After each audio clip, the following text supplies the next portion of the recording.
Good morning and welcome to WNHH Radio's Dateline Hamden.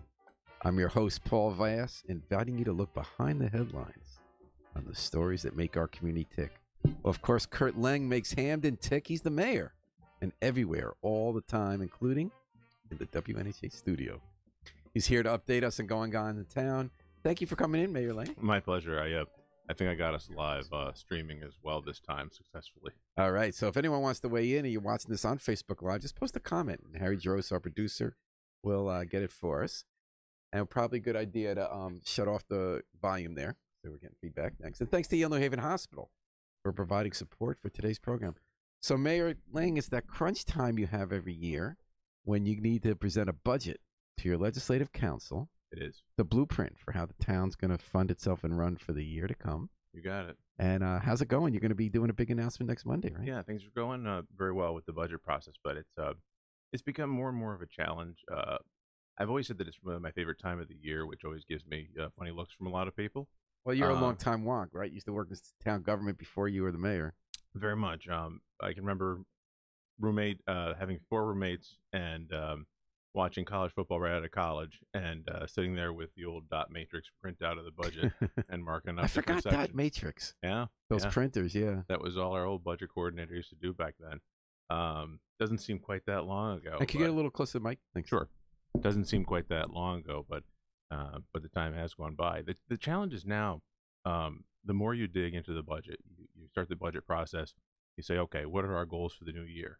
It's your opportunity to set course for the town and try and put some opportunities and have it reflect your values and set goals. And we still certainly do that, but it's becoming harder and harder each year because resources are shrinking, challenges are becoming more complex, and the more and more you work on it, you'd always be able to find, eureka, we've got this solution here we can try and do.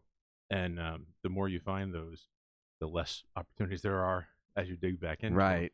So tell me if I got this right. Like the 2 appeals for it, if you're in government and you enjoy making government work, is the number one thing is you just get to be able to improve your community. So you can either fix potholes, you need to find a way to make schools better. The budget's one of the ways that you make that happen. But also as a wonk, you were just saying that I've noticed that in government where people just find out, hey, we switched to a 2-year capital budget, we're going to free up some money. You're like, we'll keep taxes down or we'll be able to get more teachers. And that there's always this way that with a little extra attention to how that document works, you could make something happen for real people in their lives. Without question. The more and more that things get complex and 24-hour news, and we talked a lot about social media last time, is a 24/7 operation with a lot of intensity. It gives less and less time for big picture thinking. So the budget process really forces you to slow down and look line by line in a budget. And then as you're looking at a department, you're reflecting on not only its numbers, but its operations. And that document full of numbers and line items is a representation, as you said, of values and goals. And Carissa Lynn writes in, go Mayor Leng. Thanks for listening, Carissa Lynn, to Dateline Hamden. So what is the big picture? Where is Hamden going? What is the vision of Hamden I think that you're hoping to advance with this budget next week? So really it's the core to start off with. If you don't have a sound budget, you're not going to be able to operate and offer the essential services that we're required to offer, that we should offer our residents, that they expect and deserve. In addition to that, I think your focus is trying to protect I'll call them your big 3: education, public safety, public works. Okay, so cleared streets, schools, and being safe of crime are sort of the big jobs of local government. On the public safety side, crime and also medical. Mm-hmm. Our fire department now, 74% of their calls are actually medical calls as opposed to fire-related calls. And in New Haven, we've had a lot of discussion about that because there's a feeling that we could spend that money more efficiently because you're paying a firefighter to do a medic's job. In New Haven, some of the budget crunchers over the last decade began thinking that, and then came to the conclusion it's not that we would save money overall. It's not that easy fix, but we should be cross-training the firefighters. So now a lot of them are medics too. How are you tackling that issue at Hamden? For the last 10 years, almost all the firefighters that we've hired have been also cross-paramedic. And what's the advantage in that? You don't have to also call an ambulance? 73% of our calls are medical calls. So the first person that's going to arrive there, and thankfully we still have a response time that's 5 minutes. and that's on the high side because that also takes into account lower priority items that aren't emergencies that you might not get to for 20, 25 minutes if it's not a medical emergency. So you're counting that into that number. So if it's a yes, 2-alarm fire, you're going to get there in 3 minutes. you're going to get there in less than that. We get there fast, and that paramedic is able to offer, potentially life-saving and actually life-saving treatments right on the spot, well in advance of the ambulance actually getting there. Is there a way to save money for cities and towns in general in revisiting that? Should we not have, like, for instance, do we need always to send the truck? That's a less expensive vehicle can go to the scene? You hit exactly what our new Chief Merweed is working on. He's reallocated resources of the vehicles, and certain apparatus is not going to go to priority 2 calls versus priority 1. So priority 1 calls being fire, multiple individual medical emergency. That gets the full Monty treatment, if you will. Secondary issues, non-life threatening, are going to have less apparatus go and less personnel. So what would be an example of an apparatus that wouldn't come? Would be an engine? The big engine, yeah. And right now the big engines do go. Yes. How much would you save on that? We don't have hard dollars on it, but I can tell you that that we had 11,000 calls last year. So it's a lot of trips. It's not saving money necessarily immediately in a 1-year basis, but how the chief is looking at it, and our new chief is really very much a numbers guy. So we talk the same language. He's looking at it as not only how do we prioritize and get people get their paramedics to folks faster when it's really, really needed, but also how to maintain the fleet. Why am I going to send this $100,000, or actually in the case of the large fire trucks, almost $1 million piece of apparatus, $750,000 Really? for the tower trucks? Wow. Why send that an extra 50,000 miles over the course of 5 years when you can only do 20,000 miles and you can have a piece of apparatus that's in much better condition and can provide public safety? All right. So that's one idea, but then I got you in the weeds already.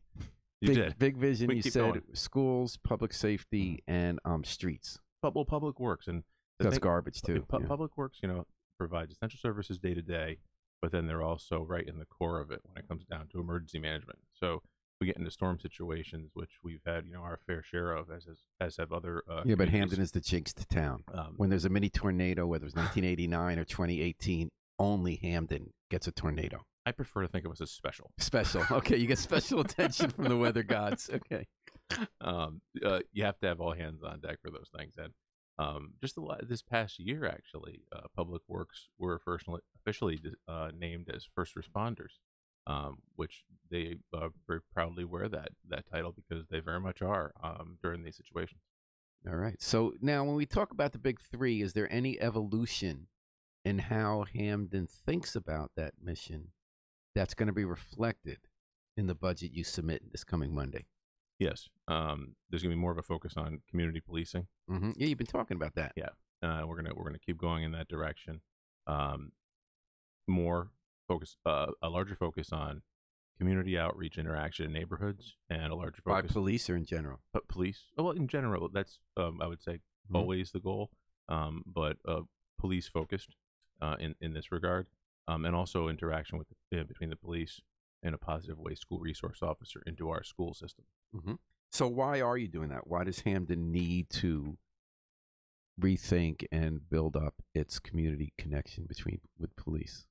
I feel like the success that's been had with the first steps of community policing enhancement, evolution that we've had over the last several years has borne fruit. People have really appreciated it, and we need to take that to the next level. Is crime up in Hamden? No, actually, statistically, crime is down. Mm-hmm.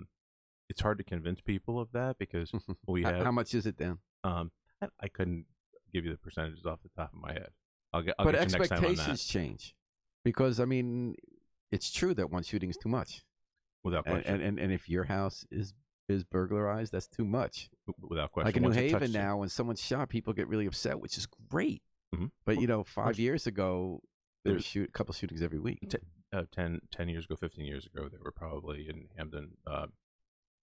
I don't have the exact numbers. I don't like to quote them, but probably 5 times the number of gun incidents. In general, for crime, the biggest issue that I see is that we talk about it a lot. and that's good because we're getting people that are being more vigilant in their neighborhoods. They're locking their cars more. We're reminding people to lock up at night. They're talking to Is their that neighbors. partly a social media function or online news function where crime is the easiest way to get people to pay attention and click and scare them? I mean, it's always been true that TV, it bleeds, it leads, but that still is regional as opposed to hyper-local. I think that's true in the case of network news, of the 5 o'clock news. But as a policing philosophy, our police department under Chief Wydra, under Acting Chief Cappiello, we have pushed everything out. And I mean everything. Every single incident gets publicized and put out by the information officer. So you're doing that on your own. You want people to be aware. And you do, and it helps, and it works. But the flip side of that coin is that you hear crime in Hamden more often than you might in another community that doesn't have that same philosophy. And how do they push it out? They have their own social media networks? And in the old-fashioned way of just putting out a press release. And a lot of pieces. That's true. Captain Smith does do this the most, and I appreciate that, yeah. So when you go to when I go to a mayor's night out or a civic association meeting, a lot of people say, why is crime high in Hamden? And when you actually try to show year over year that we're actually in much better shape than we were 5 and 10, 15 years ago, especially. It's hard to convince people of that. Of course, like you said, if someone has experienced it, forget it. It's affected. I remember Yale University had that issue where I think under maybe some mandatory reporting rules, the chief of police there, every time there's any kind of crime, he sends an email to the whole community. Very straightforward, just a few basic facts, and it scares the hell out of people. So we're convinced it's this dangerous place. So how are you gonna boost? How is the budget going to help you boost community policing? Partly community policing is a philosophy of how the officers do their jobs, and partly it's budgetary. I know you announced, I believe, there was $60,000 now you're spending a year to have a street outreach worker. Yes. In conjunction with the fledgling New Haven program, which gets someone with street cred out at the scenes of shootings and dealing with people who are at most risk of being involved in violent crime. What else is this new budget going to show? So there's going to be some monetary items, some additional youth after-school activities that are housed in the community service world, but interact and coexist very symbiotically with the whole community policing philosophy. We're going to have some more funds that are dedicated toward community police programs like street worker outreach, like bike patrols, like walking beats. And that's going to be more money for that as opposed to just reassigning, because you still need people to respond to an emergency. Both. So there's some reassignment and looking at our resources and saying, okay, what can we do with what we have? You still need someone in a car to go if someone gets shot. You always do. We have 33 square miles, and you could have 25 walking officers, and you're not going to cover. Yeah, you just can't. Yeah, so it takes a little bit of the old and a little bit of the new. So more money for youth after-school programs, bike patrols, walking beats in this new. Because street outreach worker is already in, right? That's not a new item. It is not new, but it was to be funded through a full year. And that wasn't the full year before. Okay. And so overall, now how big is your budget? $230 million plus or minus, depending on where the needle finally lands at. And that's what it is. 231 for this year. This year, and what's it going to be in the new one? Right in that vicinity, probably a couple $1 million higher.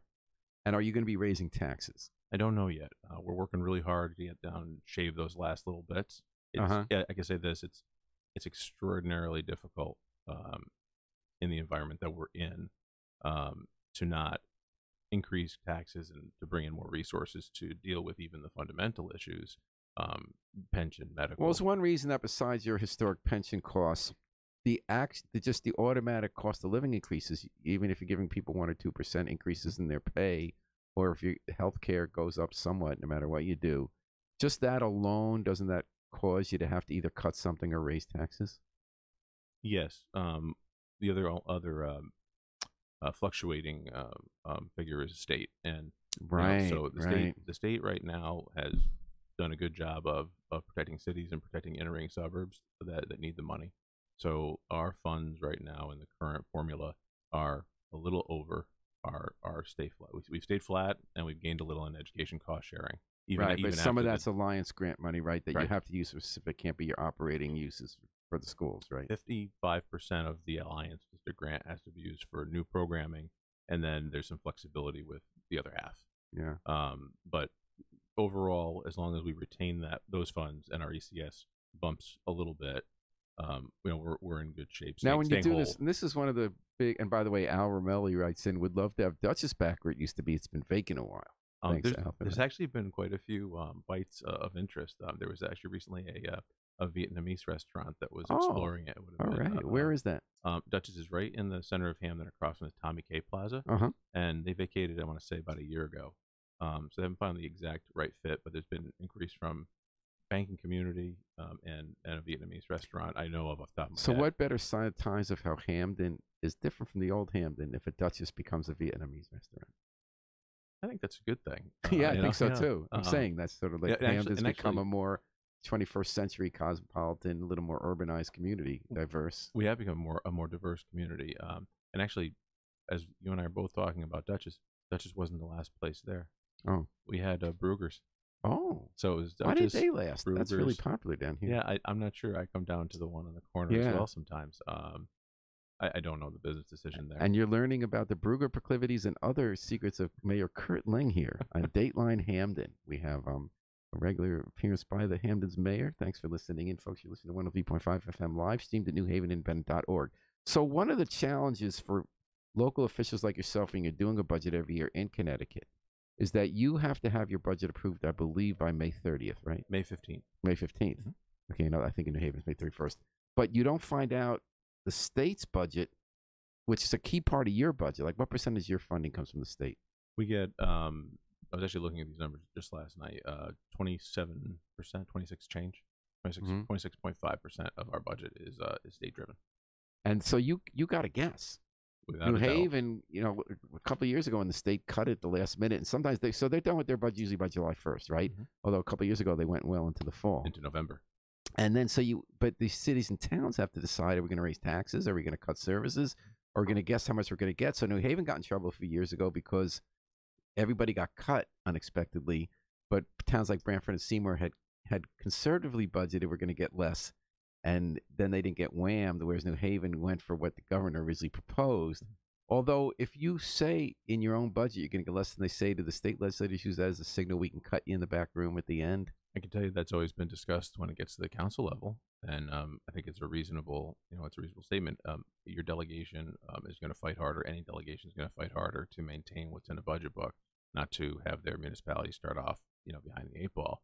What we've done in the past, which has been really, really successful over time, but we weren't able to do it in the last fiscal year, which is really one of the big pieces that tripped us up. So we start with the governor's numbers, but then as the process goes, we stay very tuned in to what's happening, both kind of on the public side of what's advertised, and then also what's happening within the confines of the committees. But usually you have an appropriations committee approval, and you take that as your second step, and that's usually a lot closer to what the final budget's going to be. Not 100%, but if governor's A and B is a lot different, then it's probably going to be closer to B.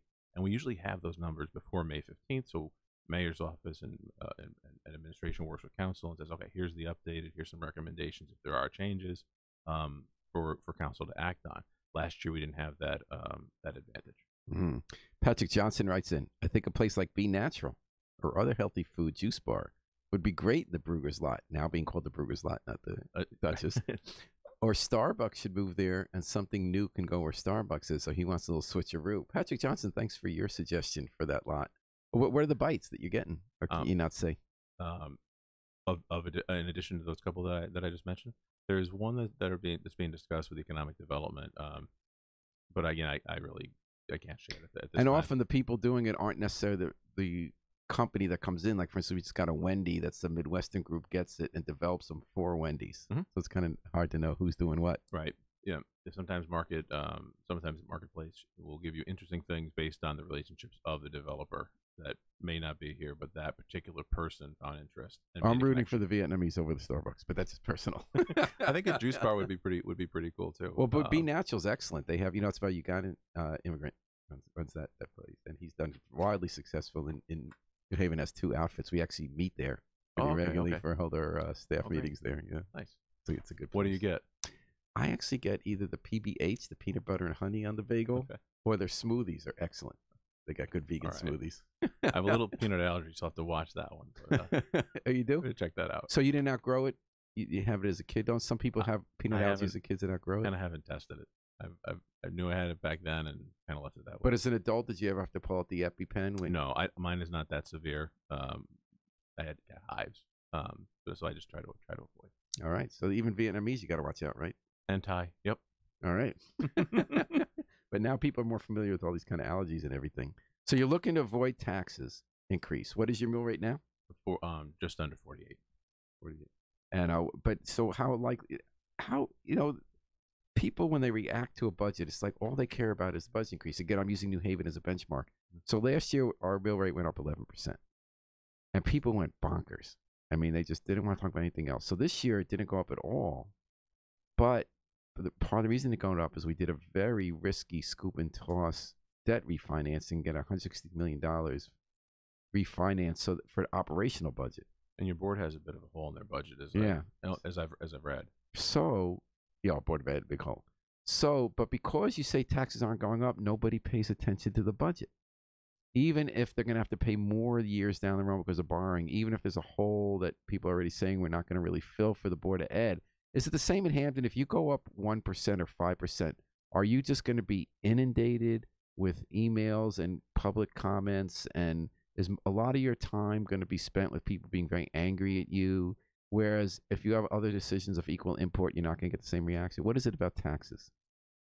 Well, our tax rate's too high. That's the reality. We have a very high mill rate. One of the reasons is because the mill rate system is a regressive system, and it's the only tool that we're given to use states' by the reliance on property tax. Yeah, I would love to see more evolution. And there's real discussion this year. I don't know if it'll actually take place this year, but it's getting closer. It's certainly And the discussion always has been, can we not be so reliant on the property tax? So are you referring to proposals like Senator Looney's, where we have a statewide car tax with a single rate, so that if you have a car in Hamden, New Haven, you're not paying twice as much as the same car pays in Greenwich, and then have some of that redistributed? A 1% car tax gets redistributed. Or are you talking about the incentives for regionalism that Governor Lots would talk about, where towns share resources in return for property tax relief? So both of those have their own set of challenges. My concern is that the concept of having a 1 mil flatting rate across the state, I think, is conceptually good, especially if it's being redistributed to municipalities that need it. The problem is that 5 years down the road, there's going to be additional needs elsewhere, and historically, when you look at it, those pots shrink, and so we get less of like that. payments in lieu of taxes. The pilot Exactly. program, we used to get 70%. Now we get 30 to 40. So if we had more of the ability to be self-reliant, and for example, our delegation has worked to put a bill forward that would allow us to charge a fee for public safety to nonprofit universities as an opt-in by choice. So Quinnipiac doesn't give you a payment in lieu of taxes for police coverage? So we get a pilot from the state, like you just mentioned, and then we get a small voluntary contribution from the university, which is certainly appreciated. Last year it was about $400,000. Oh. Do they have their own police force? They have a security force. Yeah, because Yale has a police force, although they don't always follow the rules that the police force is supposed to follow for public. This bill actually specifically would leave out any university that had its own force, to not get into the weeds on that. And do they give you a fire service payment? It's one voluntary contribution, and that's been one of the challenges that we've had, and we have good discussions with them. But what is the formula? Is it per call basis? There's no equitable way to do a per call, because we have additional patrols and additional manpower. So I'm sorry, Curt, you said the state bill would allow you to tax the big nonprofits for police? Not tax, but apply a fee. So the concept that's on paper right now would be a $500 per student fee. But if let's say it fell at $300, that would be about $2.5 million into Hamden's revenues for police. For police and fire. I'm sorry. So how much would it be? $2.5 million. Oh, okay, that'd be a lot more. Yeah. So whose bill is that? That added with the pilot that we get would bring us to about half of what we would get if we were just able to tax. So you're diversifying the revenue streams. You're going to have your property tax, you're going to have your state revenue, and then give us a couple tools to work on a local basis. Whose bill is that? It's the 3 state reps, Representative D'Agostino, Porter, and Elliott, and I believe Senator Looney's on it as well. All right. What do you think? Does that have a chance? We went up actually and gave some testimony. There was good discussion back and forth. It's always a challenge because their universities provide a lot of great benefit to the communities that they're in. They have juice at the Capitol. They do. We're working hard to show a bigger presence up there too.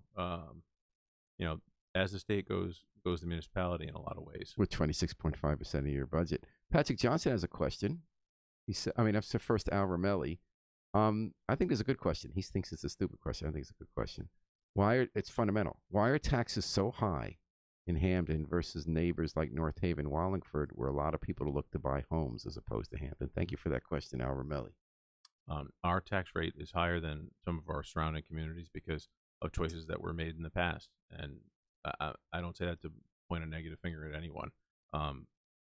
If pension was funded years ago at a higher rate, we actually have a term for it, and it's not a scientific one, but I was on the phone with our bond marketers and some of our pension folks yesterday, and it's the magic of compounding, the magic of compounding interest.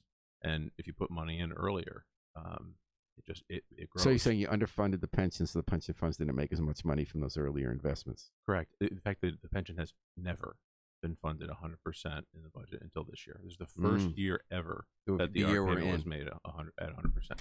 Wow. Was budgeted. Aren't there other reasons? Do you have more nonprofit property than Wallingford and North Haven?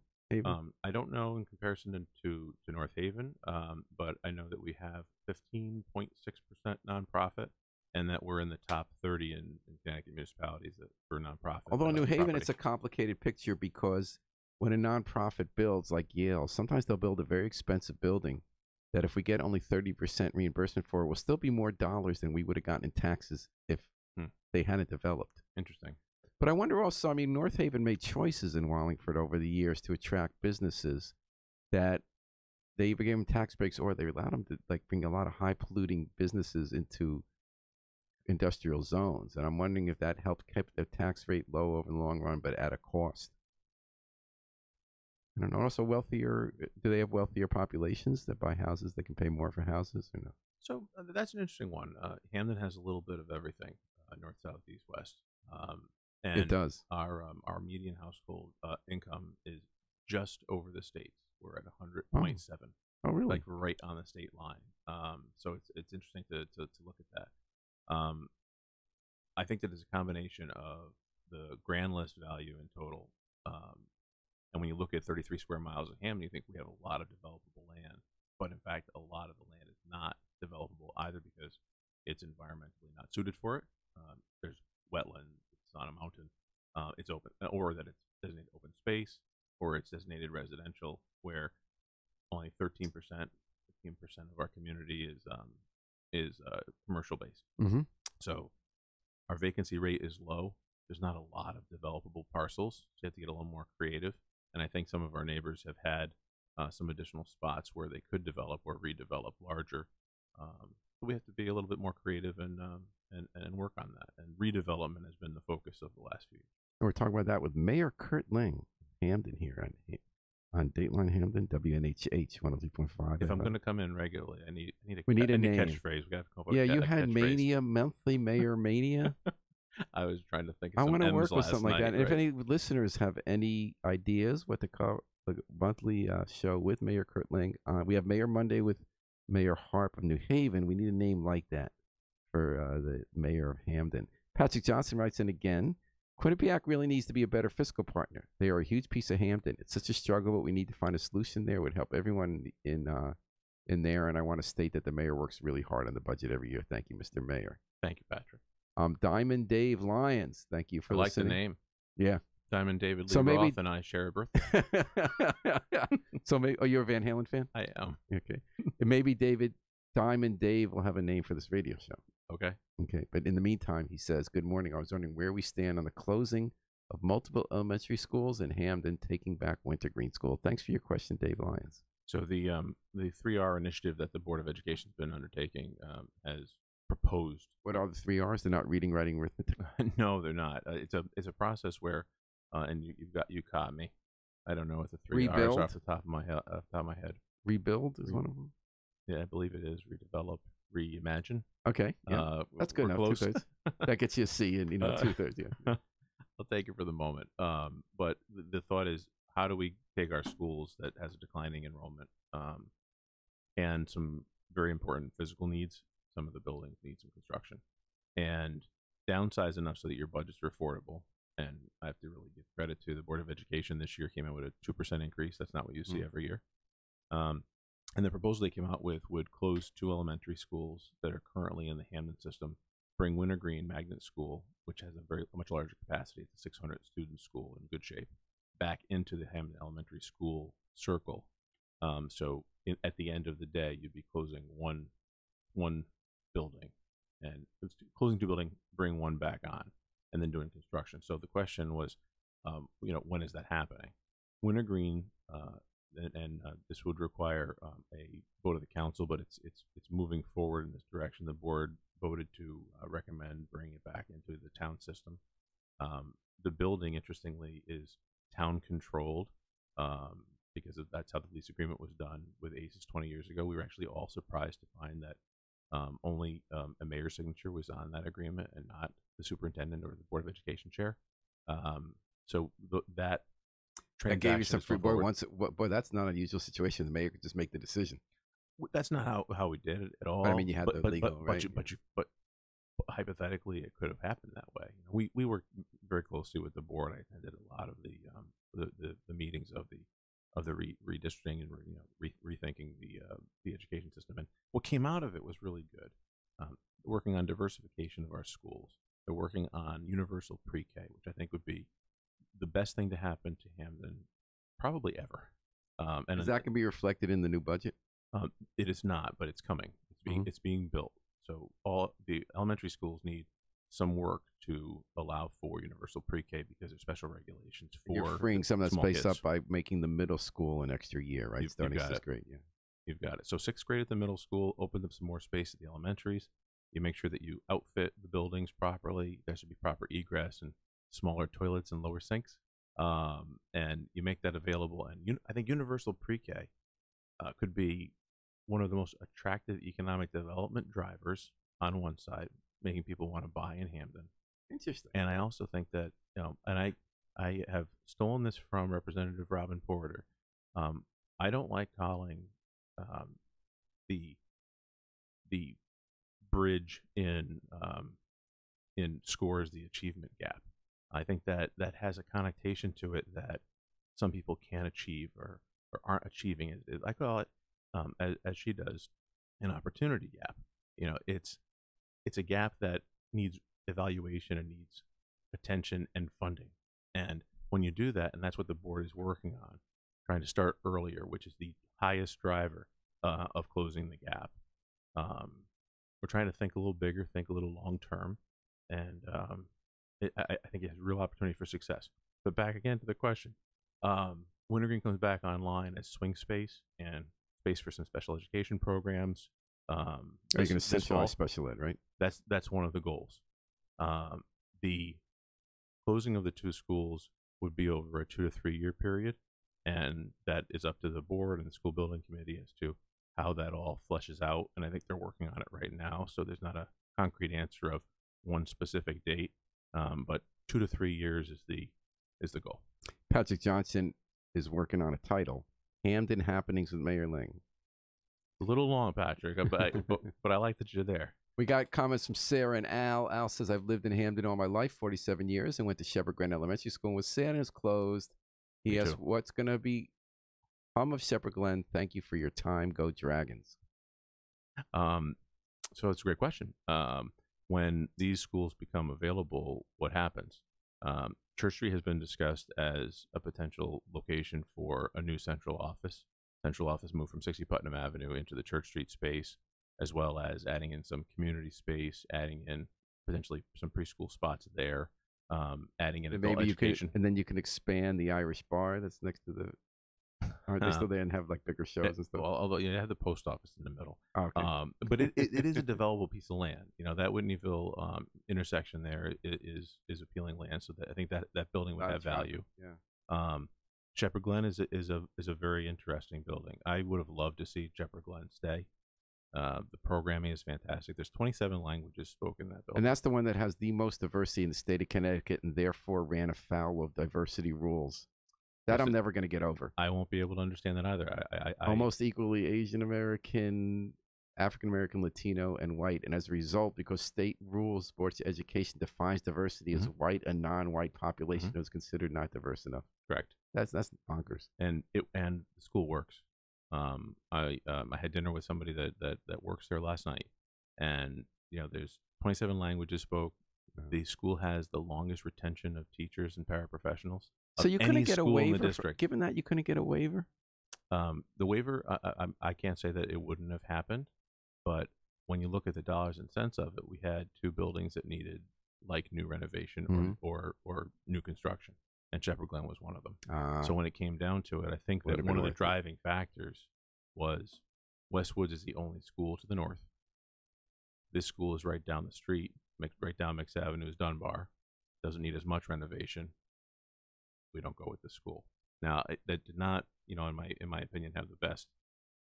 Wasn't the best choice if you're looking at pure academics and you have unlimited resources.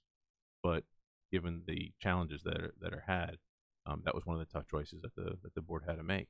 all right. And Diamond Dave, thank you for the answer.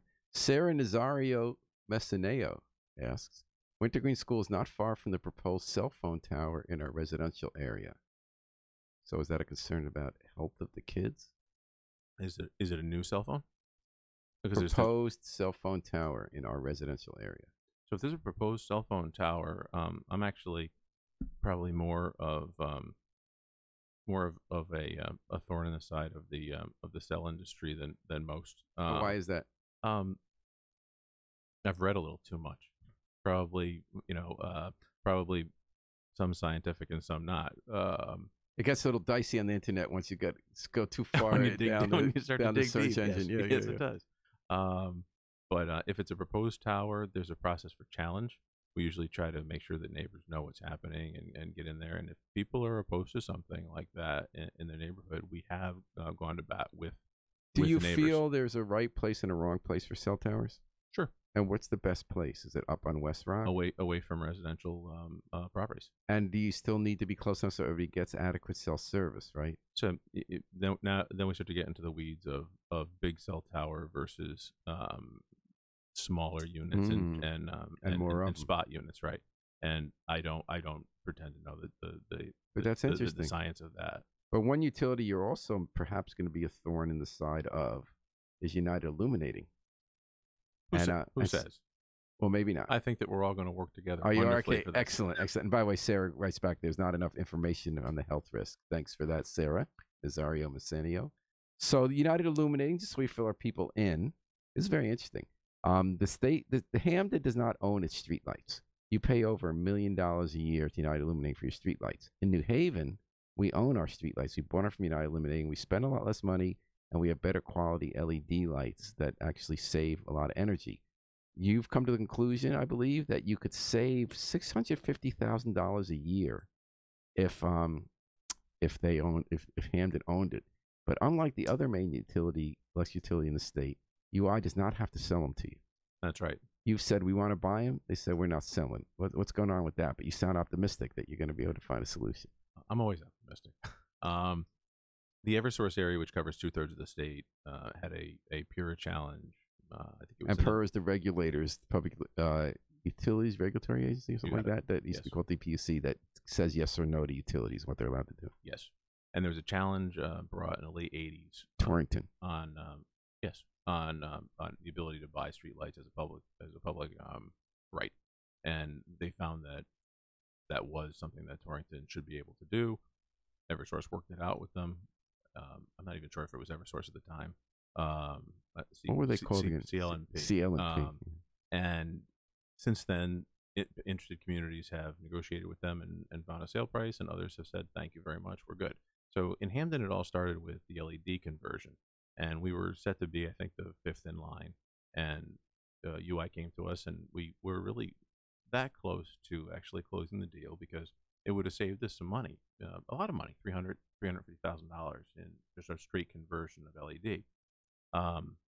Suddenly I started to learn a lot more than I ever thought that I would. That's because you got environmental activists in your town. Very good ones and very active ones, and folks that don't only complain, but they go and they do the homework and present solutions too. You had one of the people, Christina Crowder. Christina Crowder and Bob Pattison are two of the folks that have been in the front of that charge. So it was 4,000 K lights, so 4,000 Kelvin, very bright light. for people that aren't aware of kelvins, but I think it's going to be 95% of the population. It's a light that you'd see in a mall parking lot, in a shopping center parking lot. It's not a softer feel like you'd want in a neighborhood. So in the beginning, it was a discussion of, okay, hey, Hamden, the American Medical Association is recommending that no streetlights go over 3,000 Kelvin. In fact, 2,700 Kelvin was in the report. So gave us pause. Said, okay, UI 4,000 Kelvin. They're recommending it not be over 3. What's the thought process there? And we really dug into that. And at first, there was no flexibility offered, and it was like, look, this is the program that we have, and take it or leave it. And we've had a lot of discussions with them, and to their credit, over time, they have offered 4,000 or 3,000 or a combination, depending on the community. As we dug into the issue further, we realized that there's some flexibilities in having the control.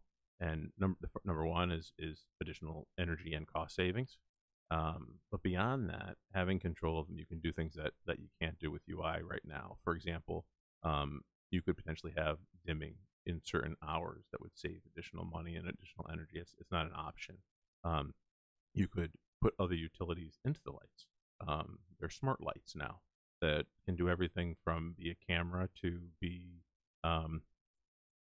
a internet provider. And I'm spitballing here. The cameras are very real. There's technology that's going into airports and into so a lot of the public goods we can get a lot out of. You can get a lot more out of a light than just light, believe it or not. And the LEDs themselves, once you install them, they have a much longer lifespan than your traditional street lights. Traditional street lights have about a 7-year lifespan, whereas the LEDs will go for 20 years.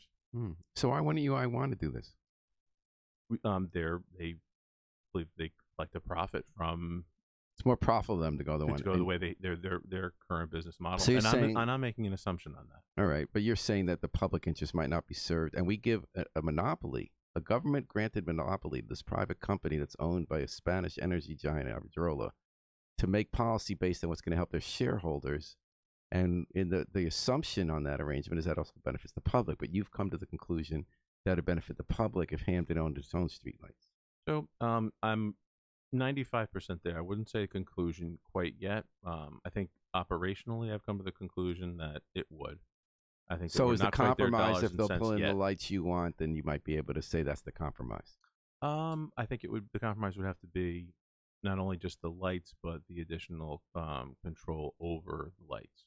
What else you could put there? Yeah, that'll be interesting. Now, what I don't get, just as a dummy who doesn't know the details of this stuff, is if most of the state by law has the legal right to buy their streetlights from Eversource, and if UI sold to New Haven, why can't everybody else just buy their streetlights? That's our question as well. UI was offered. UI offered to New Haven. UI offered. They needed cash at the time. Correct. Yeah. So they're not interested in selling, their utility at this point, their asset.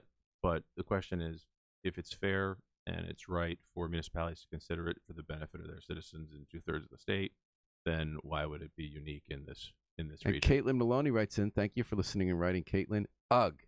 We approached West Haven's previous mayor, Ed O'Brien, about this in the past, and nothing was done. We sent letters to UI, door knocked. I have them in my neighborhood, and the lights are awful. And Al Romelli says, great show, and looking forward to the Hamden Friday night concert fireworks in the summer. Thank you, Al. Love all the positivity. So my greater question is Wallingford. Now, Wallingford is not known as a particularly liberal city, but they, for a long time, have been the only socialist paradise in Connecticut when it comes to electricity. They have their own electric company. They are not beholden to this Spanish energy giant that owns UI or to Eversource.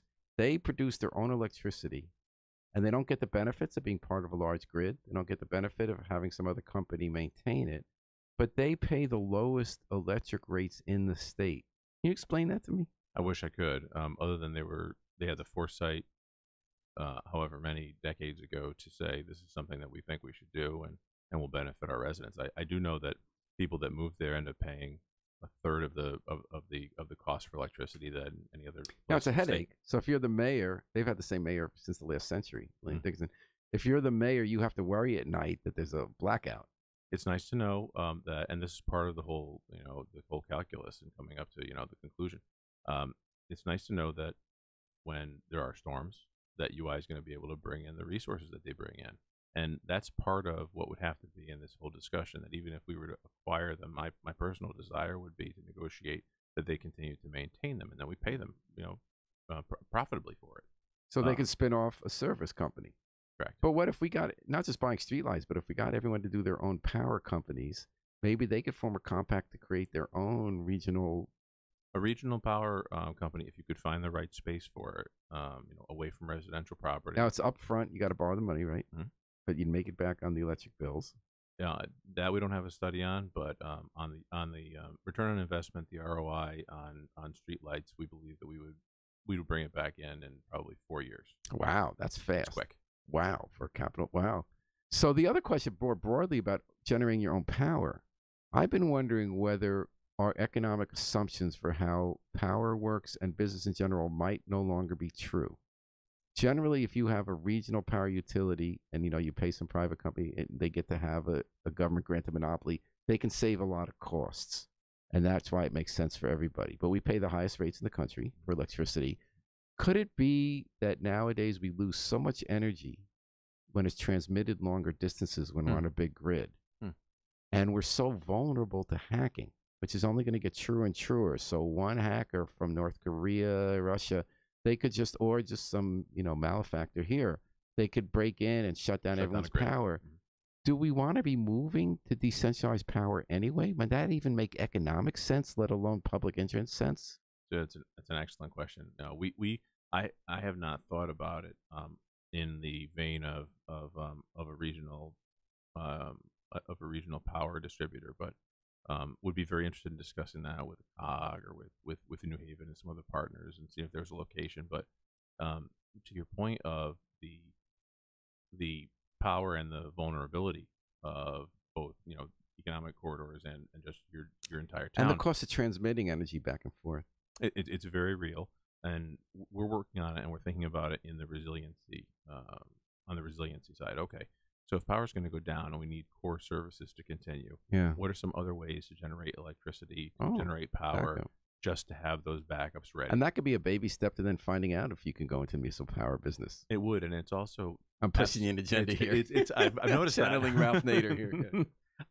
It's absolutely been of big interest to the business community, because when we talk about our energy efficiency coordinator and the work that she's doing, both for the municipality and providing some opportunities for our residents and for our businesses, there's been interest at a level, I would say, up to and even beyond some of the tax incentive type programs that we have traditionally offered. So the business community is definitely tied into that fear and the opportunity that. And you're looking at some of these issues every decade, and it's that time now when you're doing a plan of conservation and development, POCD. You've been spending a lot of time now surveying all your citizens because you're putting together a 10-year plan, looking at other issues that are related, like will you bury some power lines? But we're not going to have time to dig into that now because we're almost at the end here, and I want to give Diamond Dave one more question.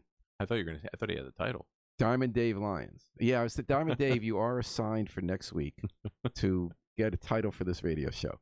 David says, I was wondering what Hamden's plan is for finding practice and game day fields now that we have 2 youth football leagues that will be playing in the same Pop Warner Conference. Also with the middle school expansion, will the current athletic fields be impacted by either construction trailers or water runoff from the site work construction? That's a really interesting question. Yep, You're in the weeds, Dave, and you've got the right guy to ask. It's an excellent question. We are actually digging into that. I believe there will be enough field space for both leagues. There's been, it's been an interesting development to see the 2 leagues take place. But we have the land, we have the fields, and we're also working on a potential partnership with Eli Whitney High School, who has some brand new fields for some potential additional space. So we'll make sure it works. Diamond Dave, you knew where to send your question right here on WNHH-FM, where Mayor Curt Leng is here for his monthly appearance, as yet unnamed, answering your questions. Boy, that went fast. It did. It went really fast the first time. A lot faster. I got to half my questions. That's a little better than last time. We didn't get to talk about Cato and Cleo. We'll talk about that maybe next time. That could be a show in itself. All right. Hey, Leng, thank you so much for making time. Good luck next My week pleasure. on Thank the you big very budget much. announcement. Thank you. Thanks to everyone who sent questions. They were excellent. Sarah Nazario will get to yours next time, too. And thanks to everyone. Thanks to Yale New Haven Hospital for providing support for today's program. We're going to take it out with the Afro-Semitic Experience, a great Hamden New Haven collaboration, performing I Wish I Knew How It Would Feel to Be Free from the group CD, A Plea for Peace. This is Paul Bass inviting you to fly free with us all day and all night long, not on Boeing jets, but on inspiration at WNHH New Haven's home for community radio.